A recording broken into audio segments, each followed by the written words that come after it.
Makin lu main aman, makin lu miskin. Makin lu main aman, makin sulit hidup lu. Hoki itu datang ke mereka yang berani. Saking takutnya kamu sama investasi, lu simpen semua uangnya ya di bawah bantal. Lu nggak berani berinvestasi di kripto, lu nggak berani berinvestasi di saham, lu nggak berani berinvestasi di bonds. Lu takut ya, lu takut belajar hal baru, lu takut belajar teknologi baru. Lu cuman simpen semua uangnya di celengan ayam lu. Main aman itu bikin lu tua tanpa hasil. Nggak ada orang besar yang hidup di dunia ini tuh main aman. Alexander the Great itu nggak pernah main aman. Warren Buffett itu nggak pernah main aman. Julius Caesar tuh nggak pernah main aman. Napoleon Bonaparte pun nggak pernah main aman. Tidak ada yang main aman dan di dunia ini jadi manusia yang diingat. Lo harus ingat ya.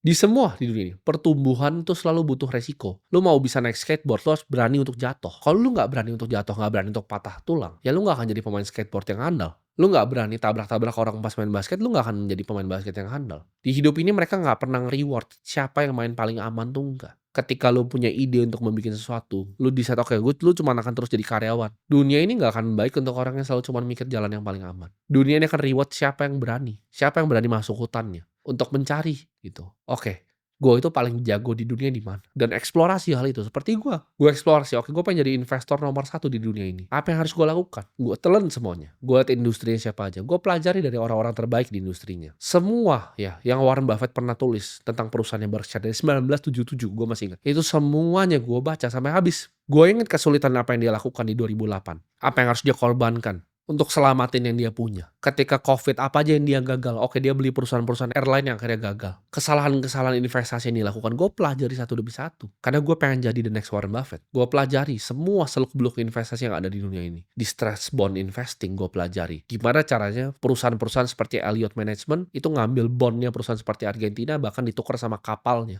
Karena mereka default dan gak bisa bayar. Semua aset kelas yang ada di dunia ini gue pelajari. Mau itu dari macro investing. Ngeliat, oke, apa yang terjadi di dunia. Dan apa yang kita bisa bet di dunia ini. Oh, kenaikan emas ini korelasinya apa? Oh, kalau suku bunga naik, suku bunga turun ini korelasinya apa? Oh, gimana caranya ngeliat perusahaan? Long short equity itu seperti apa? Kalau gue lihat misalnya Nvidia ini bagus, dan nextnya ada perusahaan yang kira-kira menurut gue kurang bagus, gimana cara hedgingnya seperti apa? Ini semua gue pelajari dan ini semua ini butuh resiko. Ketika lu mau taruh uang ya, gue udah private equity play. Oke, ini perusahaan bikin segini uangnya. Kira-kira cash flow-nya sampai 15 tahun ke bisa segini. Gue diskon arus kas masa depannya ke discount rate-nya. Itu semua gue pelajari dari gue masih sangat kecil. Gue nggak tiba-tiba bisa jadi seperti sekarang. Semua itu butuh proses dan ini bukan dengan gue main aman, enggak.